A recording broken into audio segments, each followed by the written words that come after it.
नमस्कार मित्रों, दीपक शर्मा। मित्रों, स्वागत है आप सभी लोगों का हमारे कुंडली के रहस्य कार्यक्रम में। मित्रों, आज के कार्यक्रम में हम कुंडली विश्लेषण के एक अद्भुत सिद्धांत के बारे में विस्तार से विश्लेषण करेंगे, जिसके माध्यम से हम किसी भी कुंडली को बड़े ही आसानी से पढ़ सकते हैं, कुंडली को आसानी से सीख सकते हैं और उसका आसानी से विश्लेषण कर सकते हैं। मित्रों, जो भी ज्योतिष के ज्ञाता हैं या जो भी ज्योतिष में रुचि रखते हैं या जो भी ज्योतिष को सीखने का प्रयास कर रहे हैं, उनके लिए हमारा आज का कार्यक्रम बड़ा ही विशेष होने वाला है।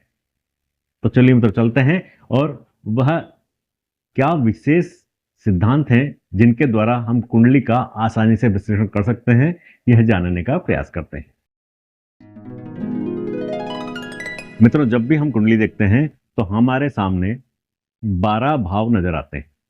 मित्रों, इन्हीं 12 भावों का हम पिछले कार्यक्रमों में विस्तार से अध्ययन कर चुके हैं और इसके महत्व को भी समझ चुके हैं। अब मित्रों, इन 12 भावों में जब कोई ग्रह मौजूद होता है, विराजमान होता है, तो उस स्थिति में उसका कैसे विश्लेषण किया जाए, इसी सिद्धांत को आज हम समझने का प्रयास करेंगे।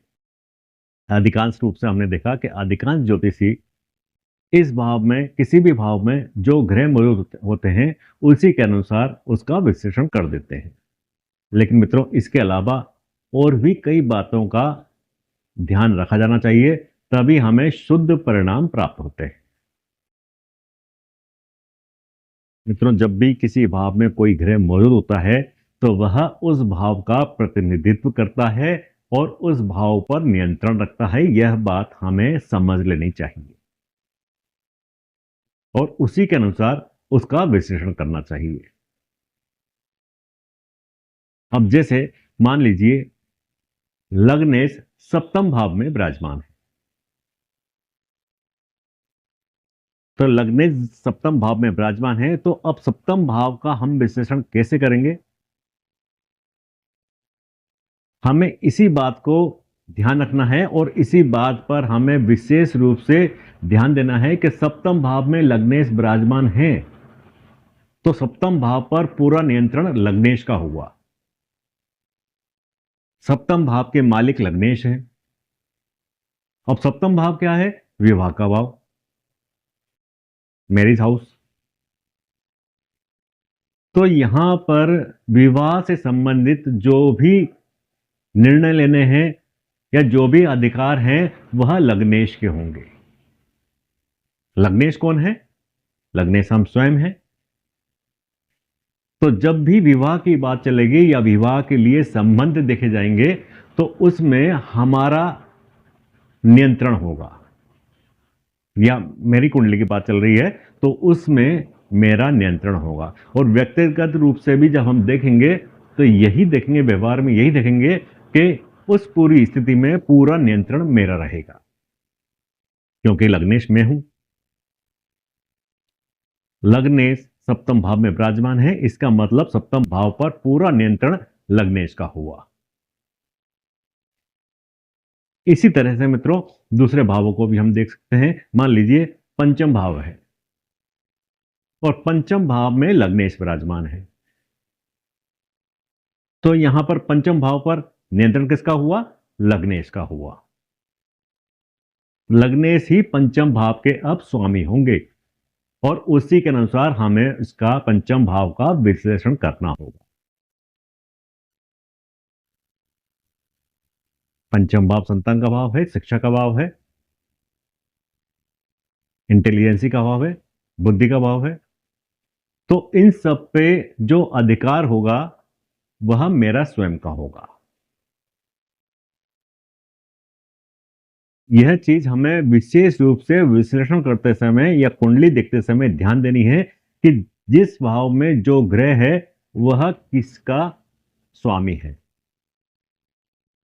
उसी के अनुसार हमें उसका विश्लेषण करना है।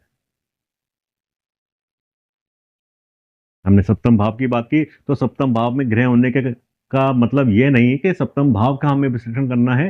सप्तम भाव में जो ग्रह है वह किस भाव का स्वामी है, यह बात हमें विशेष रूप से ध्यान देनी है।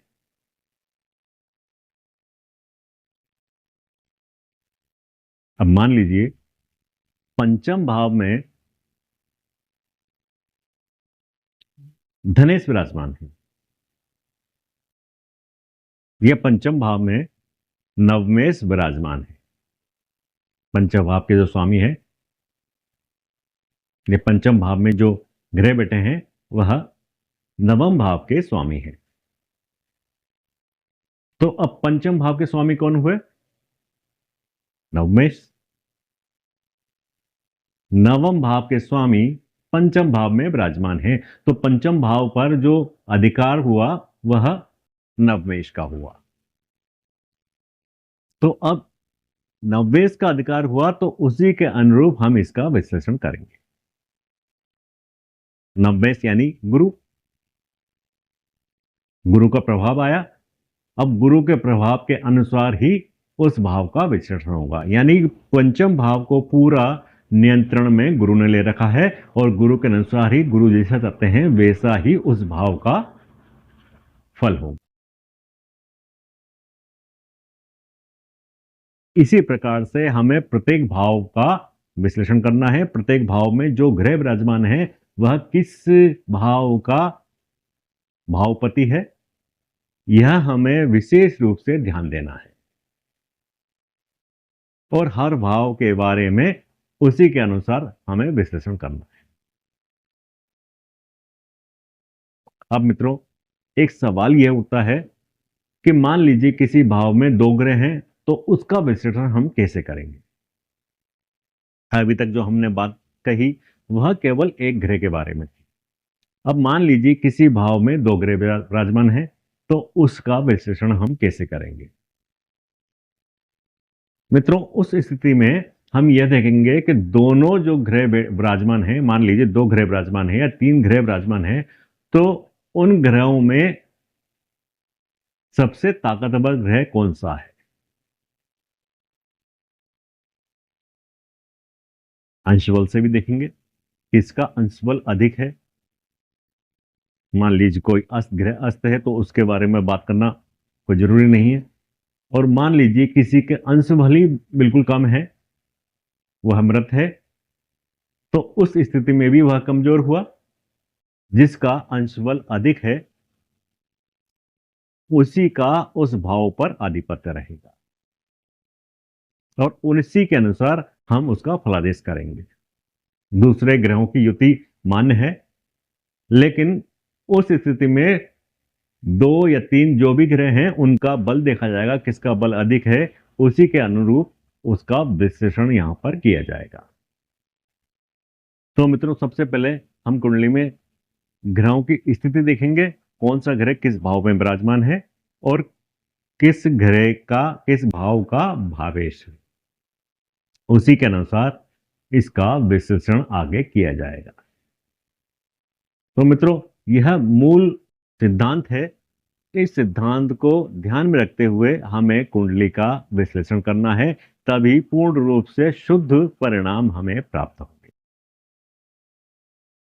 आज के कार्यक्रम में मित्रों इतना ही। अगले कार्यक्रम में फिर एक विषय पर विस्तार से चर्चा करेंगे। तब तक के लिए मित्रों आगे दीजिए नमस्कार। जय श्री राम।